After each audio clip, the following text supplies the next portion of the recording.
What's up, coaches?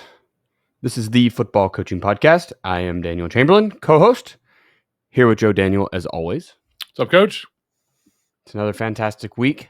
Unfortunately, season's closing in on the halfway point, which, of course, by the time this comes out, it'll be like 70% over. But yeah, we're going in. Everybody's equal now, right? All the bye weeks are done. We're all in unless you're just Georgia and you Georgia who starts in July. Yeah. But the rest of us are like week 5-ish, week 6-ish as we're recording. Mm-hmm. So, we're going to week 5. Good. We got into district play this past Friday. But our first district game got a W. It was a hard-fought battle. We in Oklahoma deal with and I don't know how to feel about it. There's two different ways to think about it, I guess. But we have to play the private schools. Yeah. And that means something down here, right? Like, they're good. Right. And that's what we had on Friday. We had a private school. And, I come from, of course, this last year being up to 6A level, like, they don't care because none of the private schools are ever going to be that big. Right. Because they reduce their numbers on purpose to stay small. And so my new head coach coming from Bixby, he kind of has that mentality of just line up and beat them. Like, just go play ball. And so that's what we did. We just lined up and won the game. I think they're the only one in our actual district. We may have one more. I can't remember. But then, our classification is full of them. We have all of the good ones. So we'll see. We shouldn't have to face another really good one until playoffs. And then same thing, same mentality, I hope, is just line up and beat them. Like, it's interesting. Everybody has their different, our different thing is that for over 20 years, they never redistricted. So it just became reclassified or anything. We had 1A, 2A, 3A for 40 years or something like that. Right. And that was all well and good when, everybody outside of the city of Richmond was basically rural. And then as things grew, you have the big surrounding counties, the big metro counties, and then you go a little bit further out and you get more rural, but we were all in the same district. And so when they finally are we used to all be 3A too, which was wild because, we used to all, we were competing for the 3A championship with teams 2-3 times our size. Now there are 6 classifications, but we generally play the same schedules. Now we have dropped a couple of the 6As. We're a small 3A. We've dropped a couple of 6As, but we deal with the other deal where we're playing 5As, and we're a very small 3A. So we play some 2As that are out of district, but we're the smallest in the area in the old district. And so, on the other end of things, like, we don't play private schools, but we play big schools. Right. And then you deal with the fact that, like, some of those big schools want to drop you. So when this school that I'm at now was not very good before we got here. When we got here, it was no problem for somebody to drop us. Everybody wanted to drop us because they didn't win any games. So they were smaller. You got like essentially a deduction for playing a smaller school. And then you got no points because you get power points from the team winning against other teams. Right. And so if you play a bad school that's 3 classifications below you, nobody wants to play you. Then we go 6-4 a couple of years and everybody's dying to get us on the schedule because we are still 3 classes below you, but we win a few games and you get points for those. We have an odd system, and there's not a solution to it. I don't know that I hate y'all's system so much. Like, it makes every game count. Yeah, because like we were talking with Adwell's last episode and talking about, he's in Tennessee and his first 3 games don't count. They're just that's basically where we are. They count in your overall and like it go on your coaching record, but but they don't. Win or lose doesn't affect your getting into the playoffs or your seeding or anything. It's just they're exhibitions.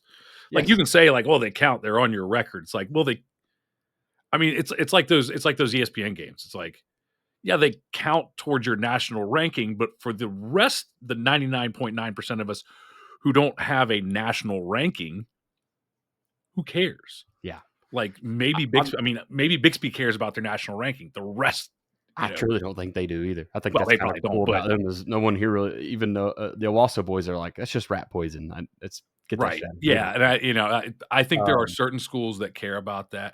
I think it's interesting. Bishop Gorman's an interesting one, and I don't know if it's still the same situation, but I remember talking to the Bishop Gorman coach. We had Tony Sanchez on the podcast at one point when he was at Bishop Gorman, and I remember talking to the Bishop Gorman coaches, and it was like, look, we don't have any schools in the state of Nevada that can compete with us.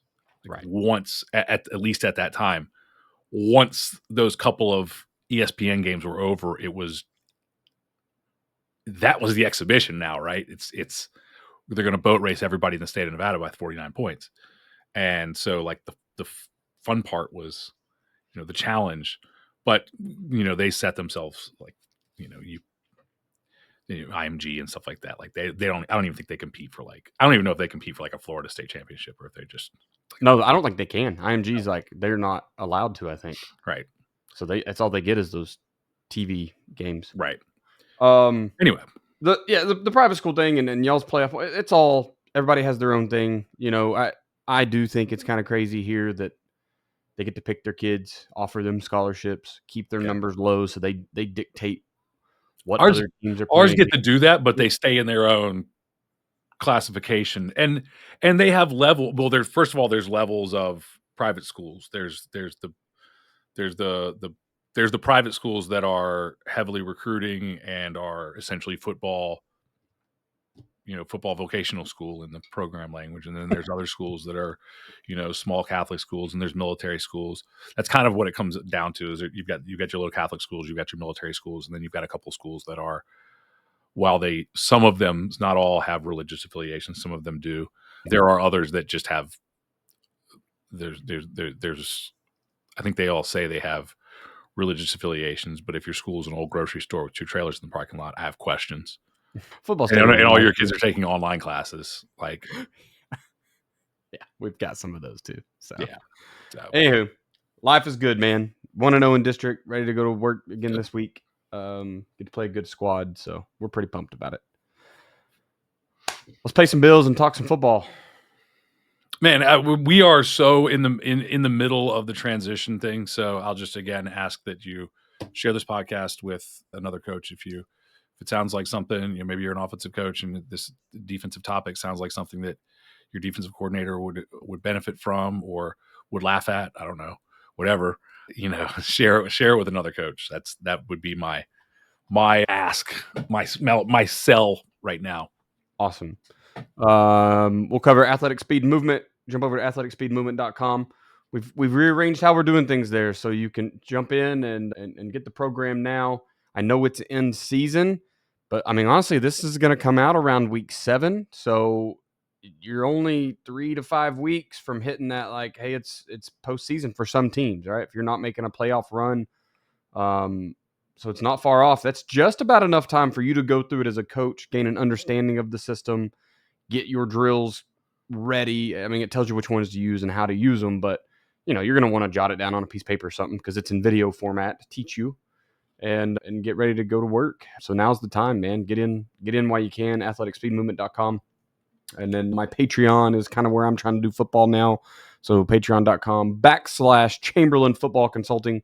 There's like 10 levels or something now. Pick a tier that's good for you, from just show up and watch me make graphics and teach you how, or how I'm breaking down an opponent that week or whatever, kind of a learn a lesson tier, up to if you need another coach on staff, there's a tier for that. So find something for you there.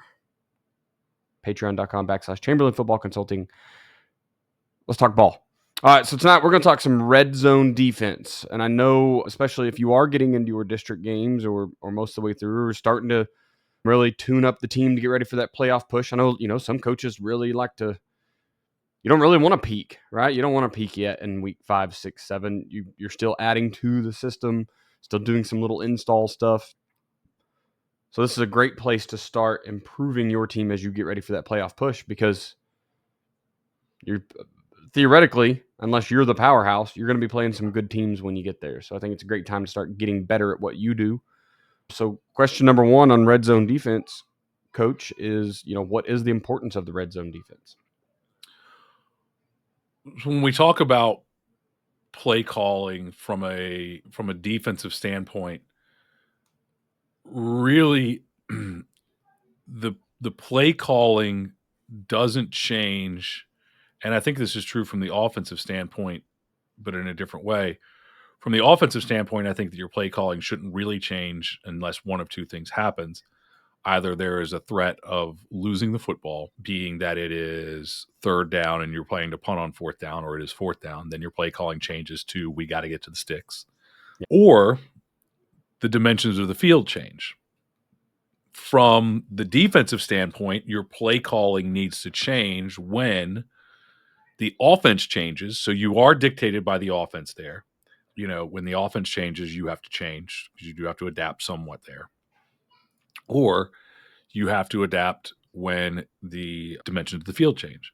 So there's a little difference in there as to when your defense changes.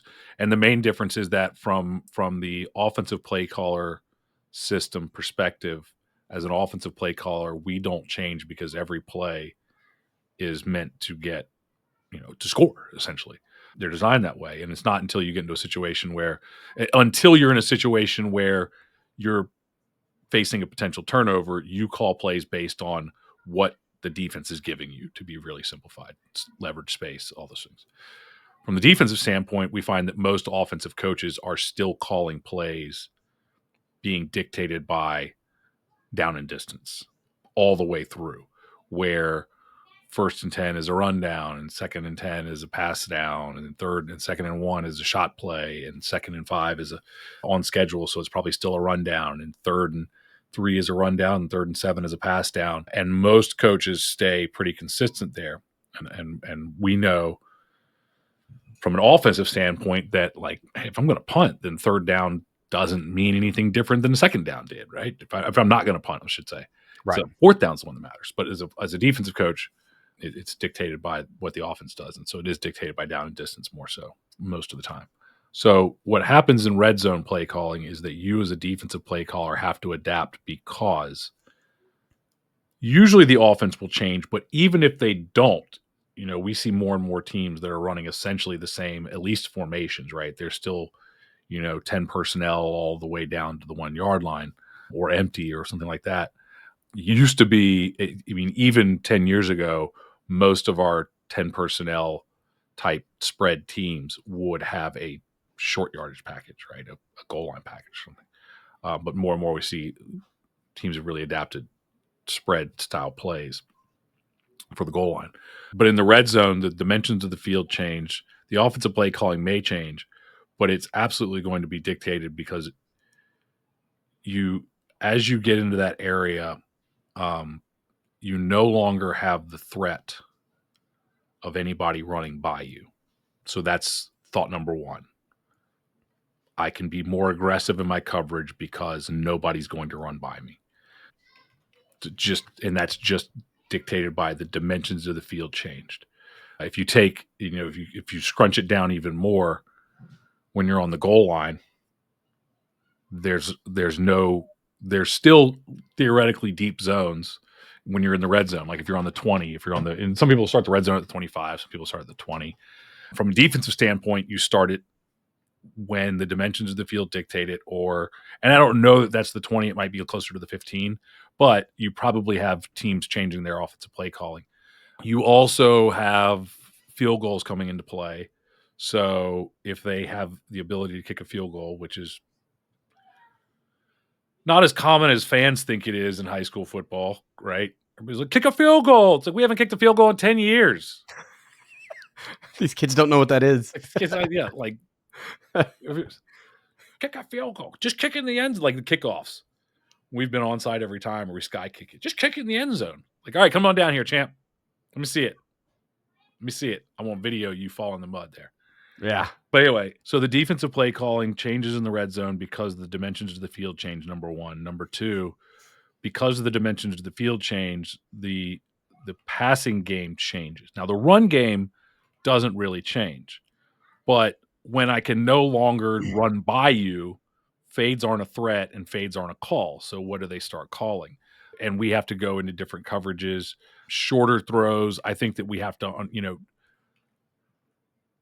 where a 5, 6, 7 yard gain may not have been a big deal back on the 40.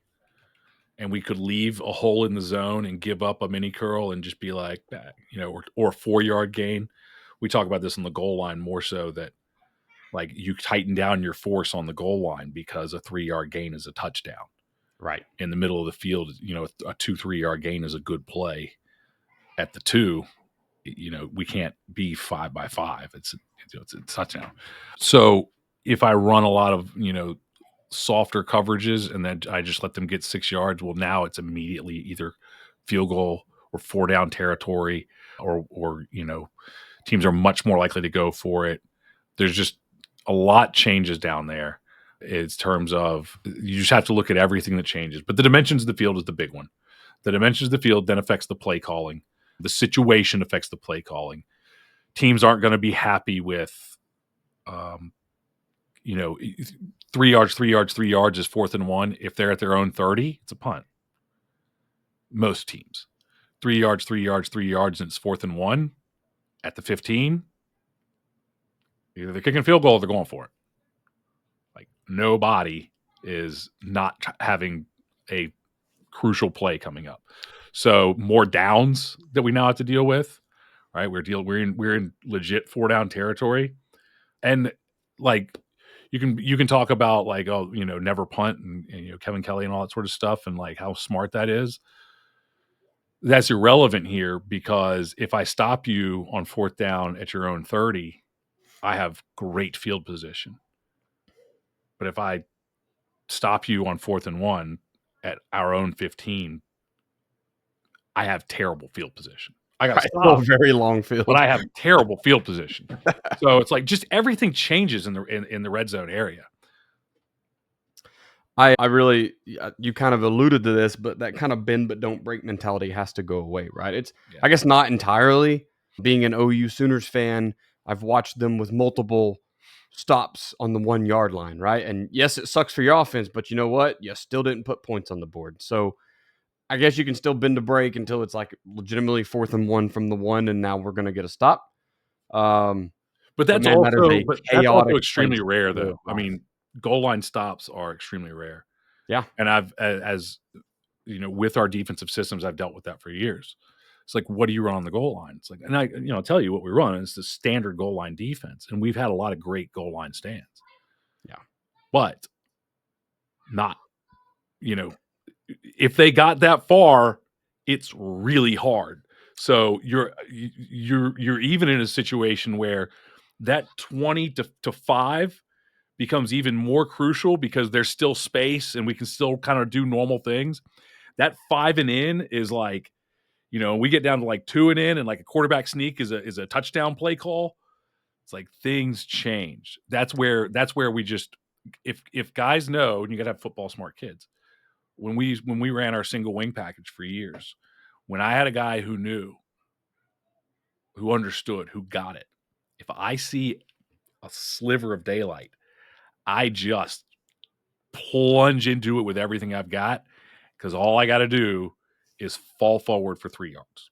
And Right. that was our 2-point play. And it usually, it was 90% effective. So everything changes down there.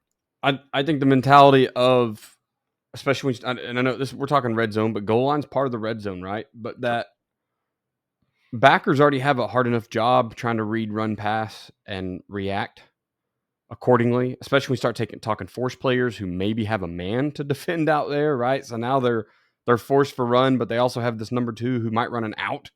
So things are already getting tight. But now the game within the game becomes even more real because I've got you psyched up thinking I'm about to run this football. Pop pass opens up. Or maybe your DC is like really worried about that stuff, and now he's mentally not driving home, stop the run. And we can kind of go back to this. So it's just that, man, it's such mental gymnastics trying to figure out exactly. There's no perfect play call, right? Offense or defense. Just trying to be the best at whatever you see is pretty tough. Which kind of moving in the second part here, why does our defense have to change? You talked about field dimensions, but you really don't have that time to react anymore, right? A lot of people go to Right. man coverage when they get in the red zone because I don't have reaction time anymore. I can't go set in a zone. You mentioned like they can't really beat you deep. What's the perfect fade ball? 21 yards on outside the numbers, right? Like from the 20, you've still got 30 yards of green grass, so the perfect fade ball still exists. Sure. And so, man, you can still get stretched deep. It's just, you're right. Things change. And That goal line fade is that now from the 30, from the 20, it's still, but the closer you get, that goal line fade, a lot of people think like, you just throw it up into the corner. It's like, no, you have to drop the ball on the pylon. right. Like And stem the route. there is And so much. Fades have a high completion percent. Fades have about a 20% completion percentage. Okay, period. How many of those are that you ran by the kid? How many of those are that the kid stumbled? How many of those are that the coverage kid stumbled? How many of those are, you know, thrown inside, but you were able to fight through and, whatever? This ball has to be, because of the condensed area, this ball cannot be overthrown at all. It's got to be dropped at the pylon, or otherwise, not only is it because of the condensed area, you can't just overthrow it and let your kid, you can't just throw it up and let your kid run under it. right. And so, because if you throw it short, if you throw it up and let your kid run under it, it's out of bounds. If you throw it short, it's very likely going to be picked because the defender knows, and this is to our advantage from this podcast, the defender knows I don't have to play him over top. So I can just be underneath and make you throw the perfect ball.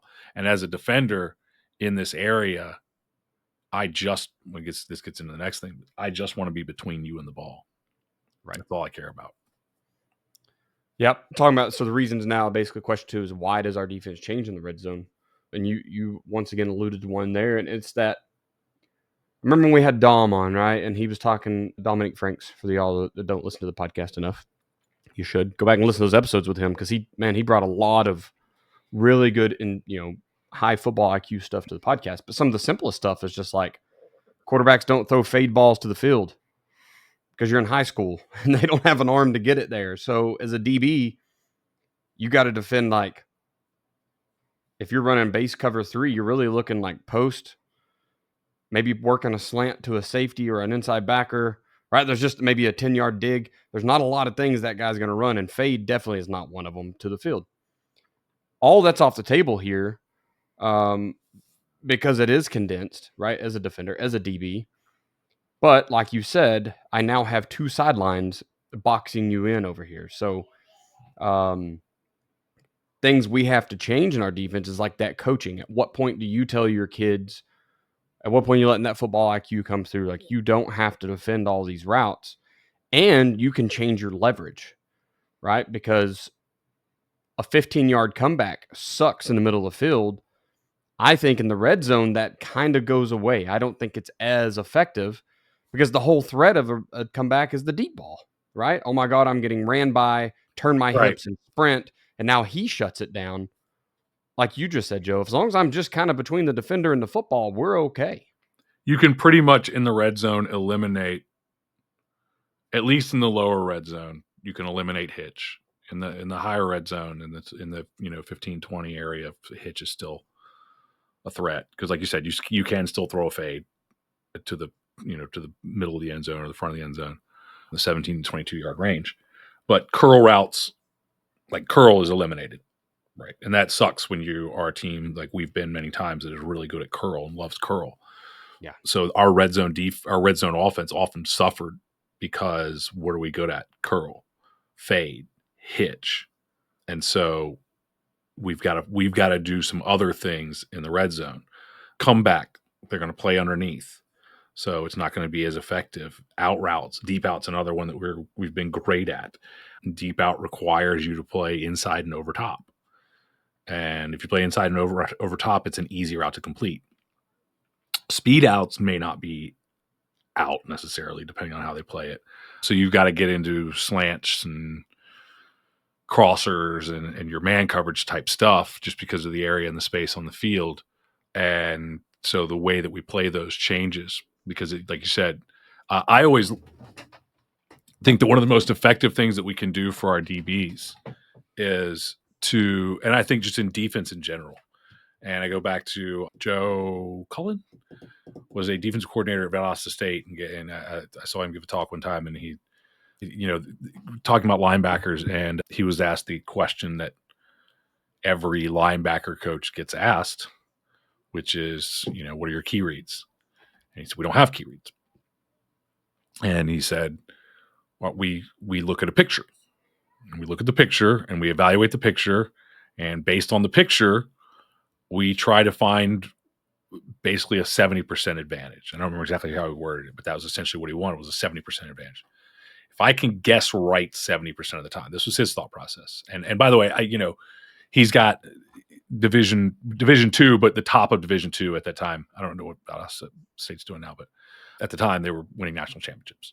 And he would just teach his linebackers to see the picture, and based on the picture,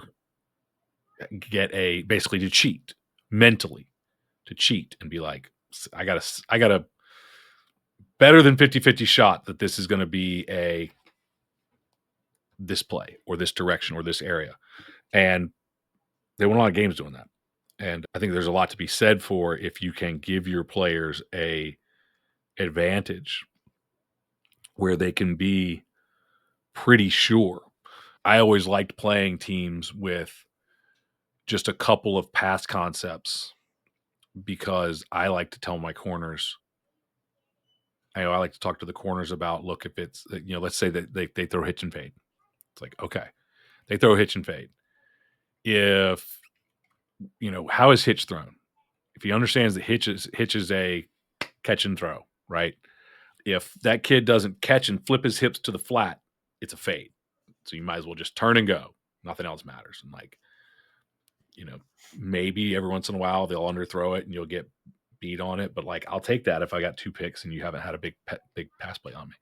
So when you get into the red zone, you're exactly right. If you can start to nail down, here are the things that they do or that they can do. This is what they can do. You can now play inside leverage. We like to play outside leverage with our overhang safeties, but there comes a point when you can't do that. That point comes when you take the free safety out of the middle of the field. And so when we start to understand, okay, now we're going to go inside leverage. Why are we playing inside leverage? Because they can only run 2 things. They can run a slant. If they run a slant, we're outside leverage. It's open because the backers are coming up. And if they run an out, we are between the quarterback and the receiver. So we'll take our chances on that. And so we overplay the slant and I love to just tell our kids, so going back to the post, hitch post fade or hitch and fade, add in a post route to the corner, right? This is middle of the field. And they'll tell the corner, okay, look, they have a hitch, a post, and a fade. We're going to play 2 yards inside leverage. So you don't have to play the post. The post is taken away by alignment. Yep. So we're going to play 2 yards inside leverage or a yard inside leverage, depending on how far in we are. The slant is taken away by alignment now in the red zone. So now you can physically, mentally overplay the out route because you've taken away the slant by just where you're standing. And so you put yourself body position wise in a place where you're not in as good a spot to play the out route, but mentally you can overplay the out route because the slant can't be run to where you're standing. So you start to limit the if-thens for them.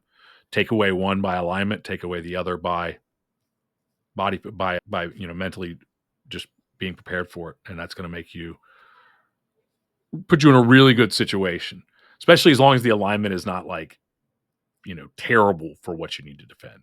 Like a yard inside is not like a bad spot on an out route.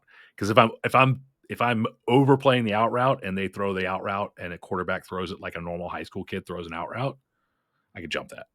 Yeah. Kind of what I've really focused on for the offensive side of the ball this year has been space, leverage, right? These are things that I'm looking at as a coordinator, things I'm trying to teach my quarterback to see so that he can go out and make choices based on that.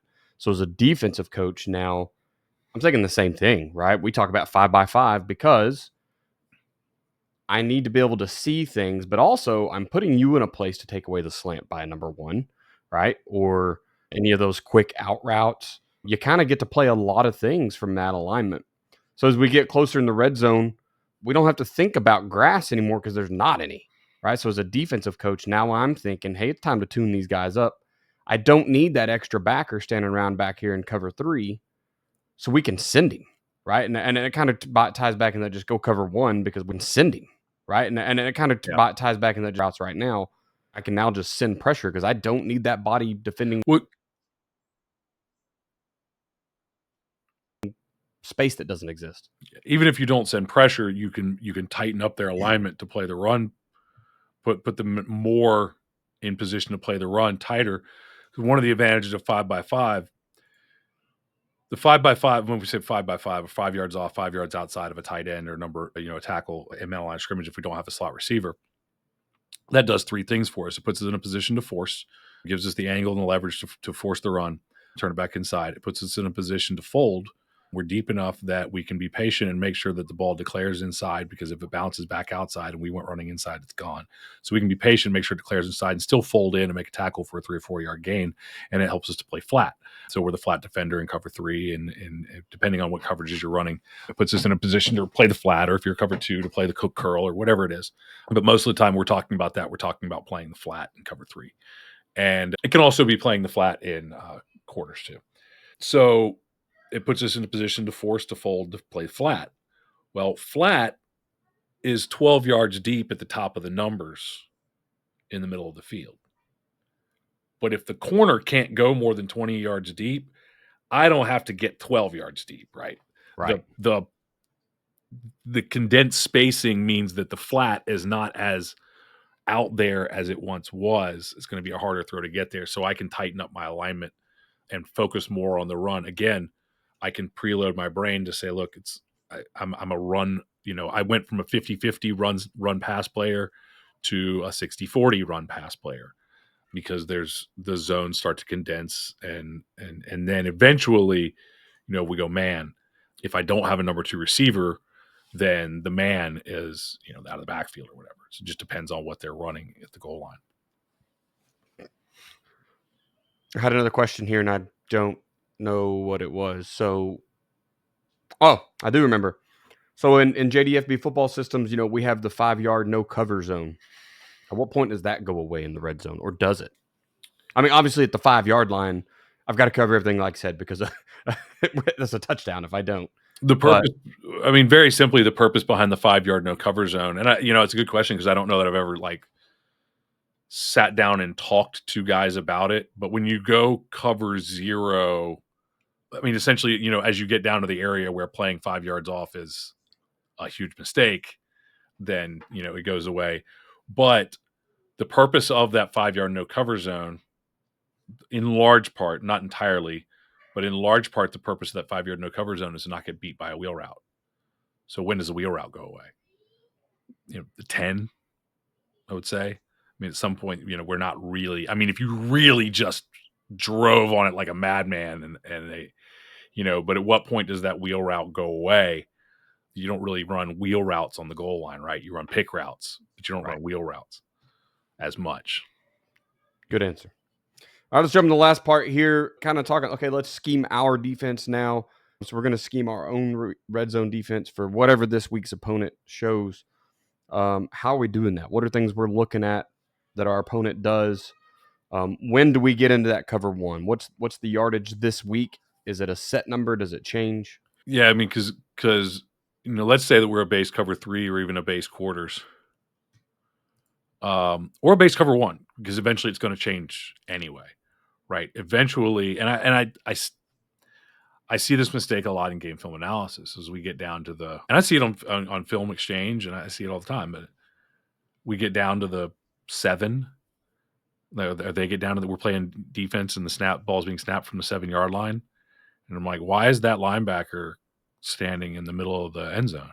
I'm like, oh, he's the free safety. Okay, he needs to get out of there. Okay, if there's no room for your free safety to backpedal, he shouldn't be out there.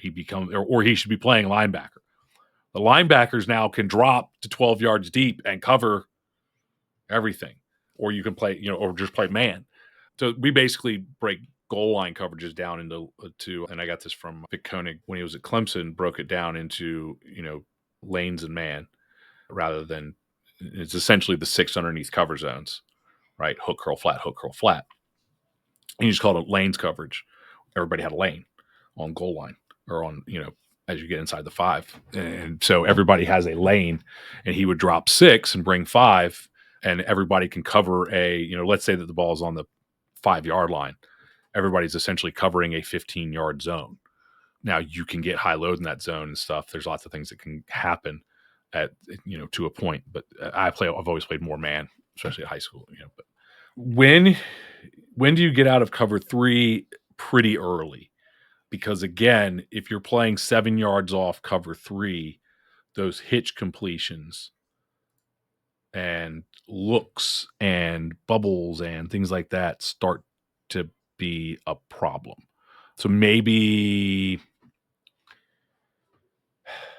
like we said, if a perfect fade ball is 22 yards down the field, by the 15, I don't think I want to be in cover 3 anymore. But when do they change? And if they're a wing tee, like a traditional wing tee, that doesn't happen as soon. If they're double wing and I'm running a 2-high double wing, our Charger bolt fronts that we have in the 425 system, and really work with all of our systems. I need to get it out of the 425 system and get it somewhere everybody can see it, but everybody can't see it, but they just, They don't 3-4 coaches don't go look for the 425 system very much. So, but it's there. If you're one of our 3-4 coaches, go get it. It actually is an odd front, so it worked perfect. You don't get out of it till you're in a goal. You don't go, you go from that to goal line, right? You just go from, because you want the 8-man front or the 9-man front, and you go straight to goal line. So it's when is it deep enough that there is no deep zone? So it's the 5, maybe the 7. The 7's always been kind of a good number to me, because I'm at the 7 and I drop 12 to 14. You've got to get it over my head. That's when I feel like I'm in a goal line, because it's just, I'm going to make you throw the ball over me. At some point there, those zones, like, doesn't make any sense to drop any deeper than that. Like, if you wouldn't want to drop to 5 yards deep in the end zone, Right. because they just run and turn and catch. Yeah, that doesn't work. So I get out of cover 3, but in general, I want to get out of cover 3 pretty early. Let's say the 15, something like that. And I might get into cover 1 at that point, because I want to play inside leverage. Now, cover 1, our safeties are still force, but I want to play inside leverage. I know that I can play man. I can play press man and not be worried about getting beat over top, have a little more solid coverage, play a 9-on-9 game. Once my inferior corner doesn't have to get worried about being beat over top, he can play a little more aggressive press man. And so I might feel better about that, disrupting timing. But again, we wouldn't stay cover 1 for very long, because, and same thing with quarters. Like, quarters is not entirely, quarters is a pattern match, and there's different things that you can do with it. But like, at some point, 4 verts is no longer a threat. So I don't need to have 4 guys standing in the 4 deep zones. And they're not really necessarily playing in the 4 deep zones. But again, what are the great things about quarters? Well, I can rob the curl. Well, curl's out when we start to play underneath. I can play 4 verts. Well, 4 verts is kind of irrelevant when there's not enough room to flow. So we get down to, say, the 12, I'm out of quarters. And by that point, at least by the 7, and maybe earlier than that, I'm probably getting into a man coverage, to a cover 0 situation.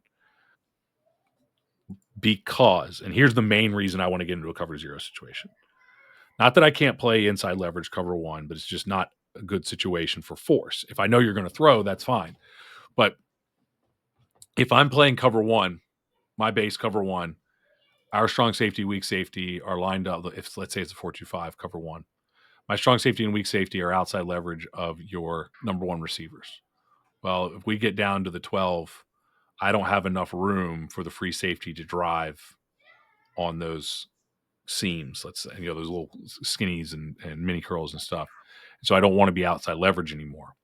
So I can go inside leverage, but again, this is where the run game is condensed. And if they get the outside at all, if they beat me to the outside, I'm in trouble. It's a touchdown. And so I want to have somebody in position to force. So that's where I can get into a situation where I can play man coverage 4 or 5 across, and whether it's Tiger Cat or another man coverage call, I can play inside leverage and I can play up in cover 0, and those guys have no run responsibility. The run responsibility is now on the defensive ends, the linebackers, and a cover, whatever it is. And so I like that situation better. And again, as the field condenses, being out wide doesn't have the same advantages as it did before. So I'm probably looking at getting in, and again, you will have to study, because you need to know, when does the offense change? Like, when does the goal line area happen? The goal line area happens either when the field conditions change. So let's say the 7, the 5, the 3, really from the 7 to the 3, a lot of things change, right? A lot of things change all of a sudden. Once we get to the 2-yard line, it's like, I can't play anything but double A gaps, pinch the center. Right. I have no choice but to fill up the A gaps, because if I don't, you're just running a sneak into the end zone from the 2. That's no good. So the world changes then. That's like everything's goal line.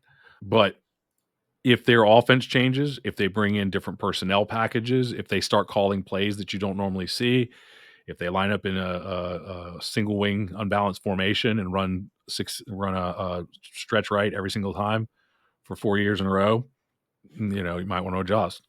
Some teams do, and some teams don't. Some teams still just line up in their base defense and don't adjust to the overfront. It's whatever.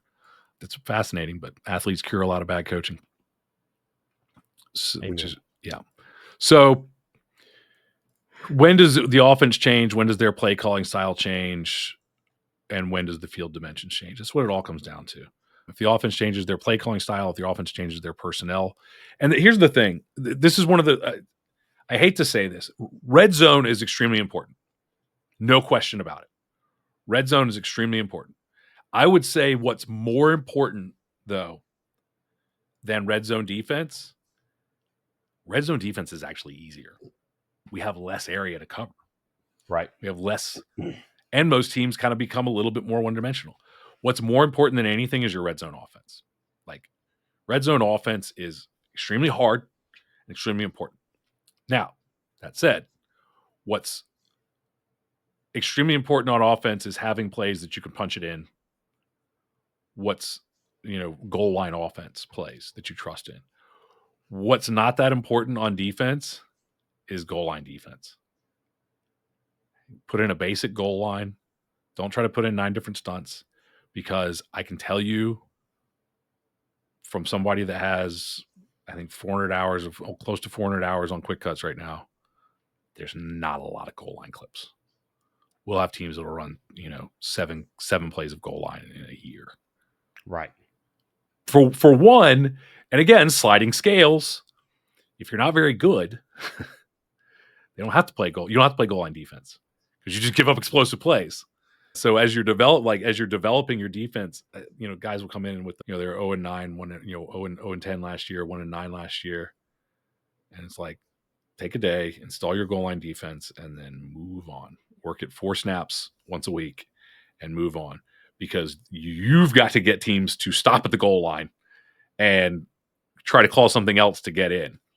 Like, because right now they're just running by you and scoring.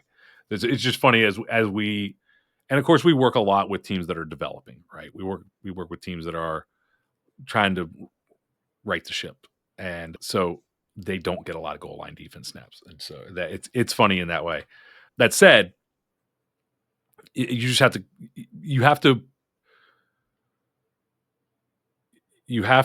use your practice time wisely. It is a phenomenal momentum booster when you have a great goal line stand. The first season that I was a defensive coordinator, we had a goal line stand in the rain. We won 10-0. Team ran is the only time in my entire career, and it was the second game I was ever coaching in as a defensive coordinator. It's the only time I've ever coached against a dead tee, straight tee. And we ended up getting shut out, and we had a goal line stand, and when it was like 3-0. And at that point we had a field goal kicker, and that was huge. But honestly, I think we might have had one other goal line stand in the season. 2 things come into play on that goal line defense I should add. One is that you don't get in that situation very often. And two is that no matter how good you are at it, if they only need 3 yards, they're probably going to score a pretty high percentage of time. Look at goal line stands. What happens on most goal line stands? At least once in those 4 plays, what happens? They're going to a missed tackle. I mean, well, no, I'm saying when you have the goal line stand, when you have a successful goal line stand, it usually depends on them. Almost always there is a screw up by them. Right. That there's a fumbled snap. There's a missed assignment. There's a missed block, and you get a tackle for a loss.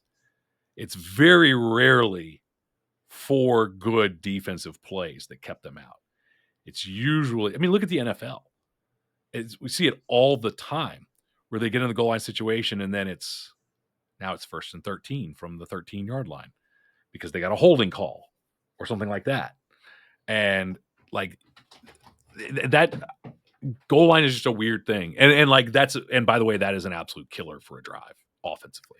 An absolute killer for a drive. Because 1st and 13 is really hard now. Because again, we're back to red zone defense is really hard. Goal line red zone offense is really hard.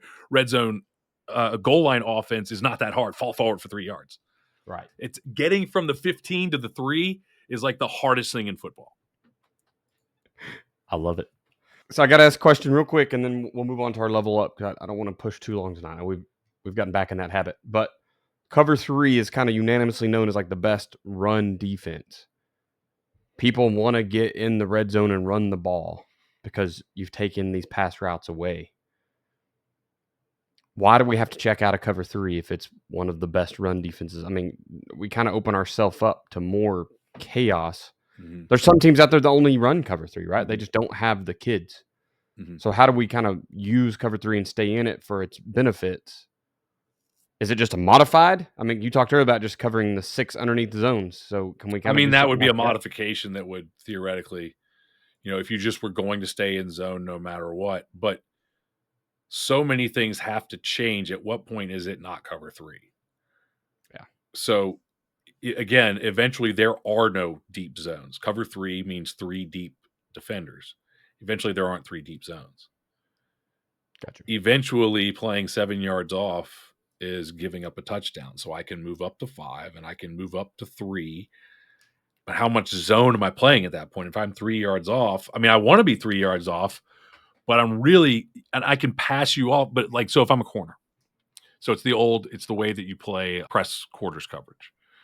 I play press quarters coverage. I press up and I am essentially man, even though it's a zone.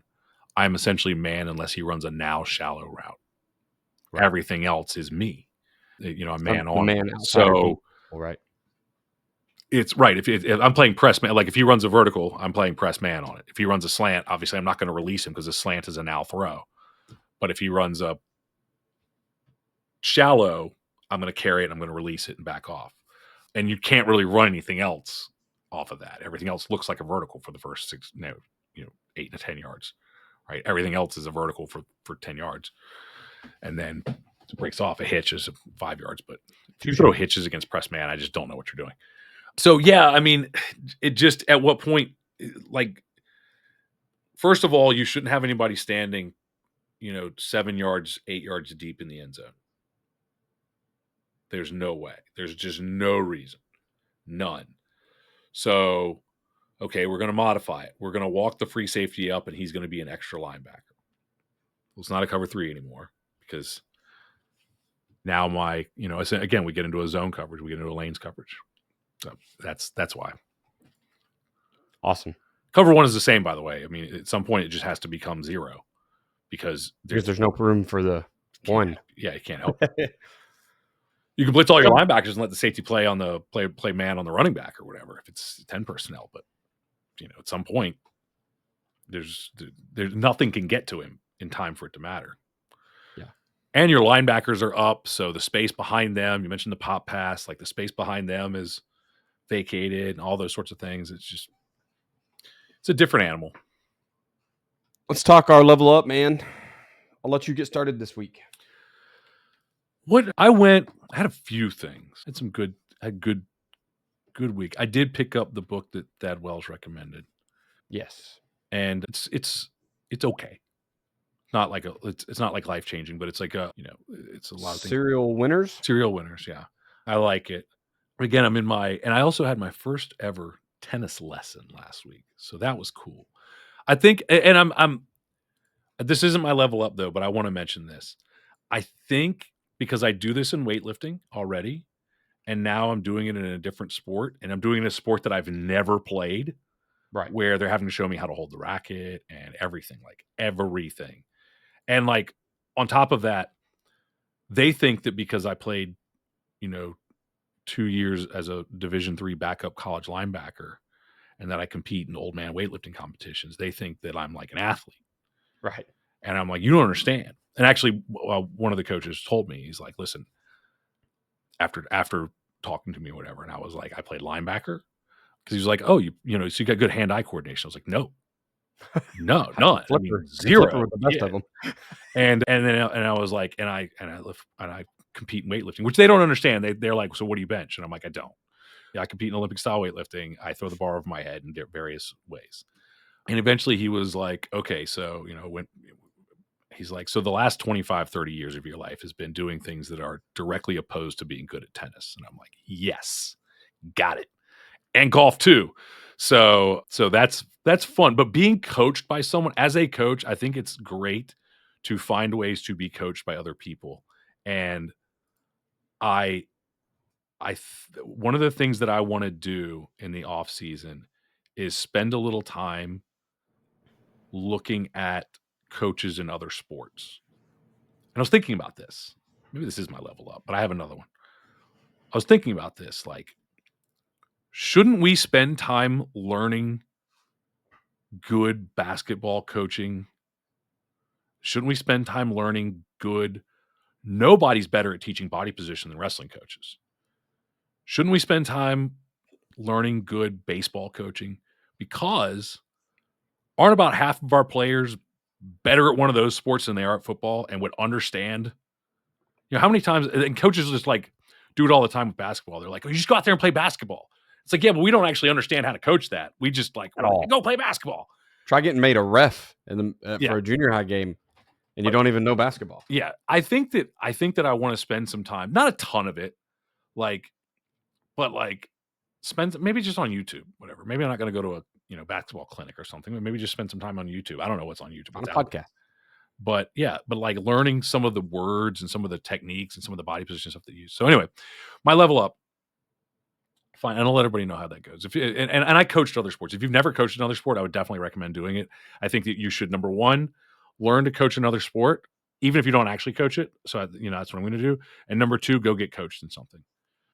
There's so many things that you can do. You can do weightlifting, powerlifting. You can do tennis, golf, bowling, whatever. Find somebody there's plenty of old man things that you can do that you're just going to learn, like the frustration that your players feel, like the frustration that my players feel when this tennis pro is like, just hit it over the net. And I'm like, champ, you don't think I don't understand the rules of the game? Like, I get it. So my level up is the very first, I think it's the very first, but one of the very first personal development books that I came across and downloaded illegally. So I'm glad that I got the chance to pay for it now. Oh, look at you. Yeah. Was Zig Ziglar, See You at the Top. And it's a speech. It's not a book. The audio book that's on Audible, it's a seminar. It's not like a book reading. Zig Ziglar was, if you don't know who he was a motivational speaker. He was a sales guy, really, who turned into a motivational speaker, entertainer. But it's personal development based in sales. But he used to be like the door-to-door sales type of guy, right? Selling vacuum cleaners, selling encyclopedias, that kind of stuff. But he's very entertaining, very funny. He is from Yazoo, Mississippi, so he has it southern. It's somewhat comforting for those of us who are annoyed with the way things are today to hear somebody talk about things the way that they used to be, and it was perfectly okay. So it's a good book. It's a really good. It was like, it's one of those I was thinking about as I was listening to it, and I haven't listened to it since maybe 2008. And I was thinking about, like, I need this will be at the top of it, but I need to make that list of 10 or 12 books, maybe 12 books that probably audio, because I'm not going to sit down and read older books as much, but like throw them on. I need to make a list of 10 or 12 books that I'm going to listen to maybe once a month. I'm going to listen to one of them every year and just put them on rotation, because there are some books that I just need to listen to again every once in a while. And it's definitely one. It's so many things in it that like I just need to hear again. I love it. My level up is I've done several things, and so I'm kind of with you. I got a multitude. I guess it's I'm a deer hunter. I'm a hobbyist, and so we're big into hunting, and it's getting to be that season again. So as it finally cooled off in Oklahoma, like we Did it? finally got. It's like we had some 70-degree days. I mean, we're back in like the terrible degrees now, but We you were wake up we in the were we morning, were it's we've like, had a few days, but yeah, and the rain, the hurricane has cooled things off. But yeah, we played it Saturday. It was 85 or whatever. It was just like, oh yeah. my god. But my boys are like going outside. You know what I mean? And guys, I hate the heat. It's 100% correlates to me having to get deployed to the sandiest places that are like 125 degrees. I hate the heat. I don't want to be in it. So I will sit right here and be a hermit in my house where the air conditioner's blowing cold all day long. So now it's been nice and cool. We've, kind of getting out, doing the little things, getting ready for hunting, putting the blinds up, getting the rifles sighted in, all that good stuff. But my 6-year-old has started shooting this year. And so that's been a huge level up for me, is getting him behind a BB gun. The way that I learned it, you shoot a BB gun at your dad's beer cans, right? Like that's what life's about. That's how you learn how to shoot. And he even was pretty self-motivated for a while to go out there and do his practice, because for his birthday he's going to get his first real gun, right? Oh yeah. And that has now turned into like, Dad, I want to go hunting with you this year, which he's always said no. He's gone a few times sit in the stand, Yeah. but he's never wanted to be a hunter with me. He's asking to please go over and sit in the blind right now and practice shooting the deer. And I'm like, well, that's illegal. There's no practice shooting at a live animal. But like now he's got a hammock and he wants to hammock camp and he wants to be outside. And so like my level up is just his door to the outdoors is kind of opening and getting to the hobbies that I want to do. So I have to admit that I sometimes feel like a crappy father, because I ache all the time from my army time to like sitting in the floor and playing toys or cars. That crap, it just doesn't happen. I can't. One, I'm bored as shit. I have a dopamine addiction. I've Yeah. got to be not like likes and clicks on Facebook, not that kind, but I've got to be learning. I got to be making a podcast. I've got to be doing graphics. I got to be building a computer. I got to be doing and going. And so sitting in the floor pretending that this is Godzilla and it's evaded me as a father. And so I feel like kind of a terrible father. So I'm glad he got into gaming last year. So we've played like the new Zelda. We finally bought it. I've got him into the game some, but now we can do that next thing I like, which is go out and enjoy the outdoors. So kind of how I guess I'm being a better father is just getting my son outside. The freaking ball of fire isn't up as long, so I can Yeah. I can exist outside. Yes. Yeah, I had that experience, and I thought that it was everybody's experience growing up. Even though I grew up in like suburban Marietta, where like we just happened to be a house with a hill, so I could shoot into the hill. But we were in like a neighborhood, and I remember I went to it was a bachelor party up in the mountains, and it was just a bunch of guys, and like nobody was really into the strip club scene and stuff, so we just got a bunch of drinks, and everybody brought BB guns, and which is probably like not the greatest idea, but that was like the fun thing. It was a guns and other things themed party. So the guys are all, these guys, I know all these guys, and they're all out there like shooting BB guns. And I guess I brought mine. I don't remember. And I'm just like, in fact, I don't even think I have it now. I think it might be back at my dad's. But I'm just like, not interested. I just wasn't interested. I'm like, go shoot. Let's see what you do. And I'm like, all right, get the gun. Pink, pink, pink, pink, pink, pink, pink. And they're just like, what the hell is that? And I'm like, dude, this was like practice to me. This was like a job. It became a job of like going out every weekend, and it was bow season. And I never hunt. Like I never really. I mean, I hunt squirrels and stuff, but like I go fishing. I did more turkey calling than anything. I never shot one, but I knew how to do all the calls. You go calling. Yeah, I just go calling. But I was always in football, so and I grew up in a place where we had to drive a couple hours, so I had practice at 9 a.m. Saturday morning. We were in that old school phase, so it was just like never a thing for me. Dad was already gone, and I'd have to drive 2.5 hours to the deer camp, but like I could do it, and I was just like, I and everybody's just like, what the hell was that? I'm like, there you go, here, everybody good. It's like that was Joe, I mean, that Joe, was Joe's you got grew it. up that way. Like we just did it every weekend. Yeah, I can remember just shooting. I don't know how many pellets. I eventually got a pellet gun that was CO2 powered, Oh and it yeah, was like 12 rounds as fast as you can pull the trigger. And I was like, oh, we're gonna test that, and it absolutely would. And then I went to a 7mm Magnum. So I went from no power to Jesus Christ, what is this cartridge? Man, life is life, man. I remember we had this is my last BB gun story. My dad had this weird like BB pistol, and it was so underpowered that if you were more than 10 feet away, you had to. So that was actually one of the ways that I entertained myself, was learning how high I had to shoot this thing to get the arc. This is when I'm like 8 years old. Like this is entertainment to me. Is like, For sure. how high do I have to aim above the can to get this thing from 20 feet away to curve right into the top of the thing? And that was the underpowered. That was the opposite end of the BB world. Absolutely. That's funny. Sweet, man. Let's pay some bills to get out of here. Real quick, Athletic Speed Movement. If you haven't already bought in, go there now. Sign up. Give us your email. And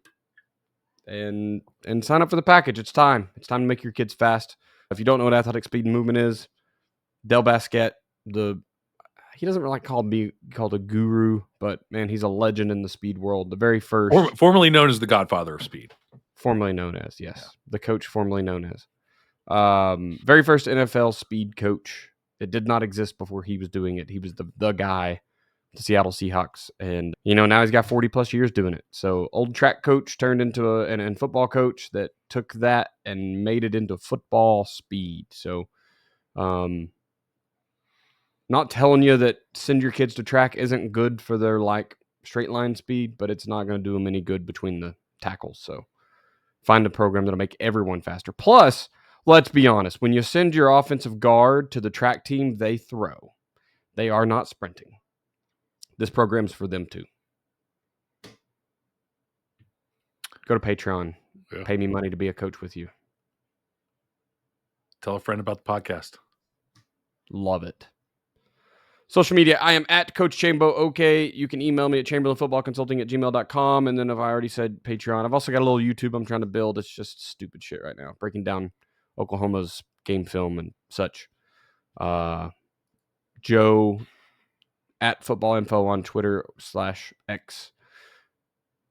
Facebook, Joe Daniel Football. You got a bunch of them now. Instagram. Oh, I have them Are you all. still on TikTok? I am on them all. Joe Daniel Football is on them all. There you go. Yeah, at Joe Daniel Football on Instagram, at Joe Daniel Football on TikTok, at Joe. I think it's still there. At Joe Daniel Football. I have completely abandoned social media. I'm sorry. We have a team that does this stuff, but I just, it's not for me. And I ended up, like, quite honestly, I ended up just doing endless scrolling of dumb stuff and using it for nothing. And, I would tell myself, oh, I've got the Instagram app on my phone for business. Yeah. And I ended up just scrolling dumb stuff for, way too long. Hey, them shorts will get you. The shorts get you. Yeah. And so the only one that I still have is YouTube, which I've got to find. I think there's a YouTube app that will disable shorts, because I need YouTube. Like that's like my entertainment sometimes, but I don't get lost watching a 45-minute documentary on my phone, but I will lose 45 minutes watching shorts. Yes. They are addictive. Podcast is at the FBCP. It's first time listening to Football Coaching Podcast. Be sure to subscribe so you don't miss any future episodes. Before we go any further, game film analysis. I finally got to start doing those, and they're such a blast. You guys, if you're not sending your film in and you're a JDFB insider, do that, or a premium, whatever the verbiage is. Platinum. If you're paying for JDFB Platinum, send in your film. I have loved my interactions with the coaches that I've got to analyze. Like, it's been really good. Just like, hey, here's what I saw just from my experience. And they go, awesome. It's a great chance to see what you're doing good. I know, Joe, the same thing from you and Colin when I was sending my film in, but the coaches are enjoying the good stuff. We're going to tell you about the good and the bad. It doesn't all have to be bad, Yeah. but it's really nice It's to never all see. bad. Yeah, It's a it's lot of wonderful. fun for like people who come to our Chalk Talks will know Florian, who is coach in Germany, 9-man youth, like middle school age type football, and kids have no, the kids and some, the kids have no background, right? None. And so when he first started sending his film in, it was like, okay, all right, I can see the thought process, but it's like now I watch it and I'm like, I can see, like this is has progressed to good football, which Yeah. is so exciting to like see that this has progressed to now good quality football being played by youth 9-man kids in Germany. It's awesome. Where were we? Find us on your favorite podcatcher, especially on Spotify and Apple Podcasts. That's where a majority of you guys are listening anyway. If you've been listening for a while, please leave a review, especially on Apple. That seems to be everybody's go-to. We'd really appreciate a 5-star review. If it's lower than that, let us know why. We'll attempt to fix it. Thank you for listening to this episode of the Football Coaching Podcast. Remember, coach simple, play fast, win.